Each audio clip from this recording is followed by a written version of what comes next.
Mukhang madami na naman akong mabibiling pagkain ah.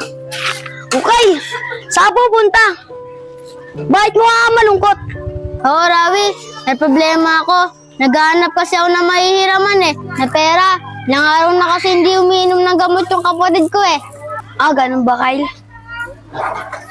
Okay lang, tulong ko na sa'yo yan. Kyle, bumili ka na ng gamot para sa kapatid mo. Maraming salamat dito, Rawi Di ko to makakalimutan. Sabi ko naman sa'yo, Kyle sumama ka na lang sa akin. Sana hindi ka pa nahirapan sa pera. Mabibili mo yung gamot ng kapatid mo. Basta, Kyle, pag gusto mo sumama, akong bahala sa'yo. Sige, Kyle, bili mo ng gamot yung kapatid mo. Kyle, dito na ako.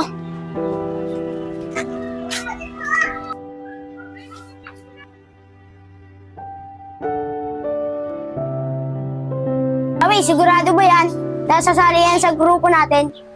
Awi, baka kabahan yan pag nakita yung ginagawa natin.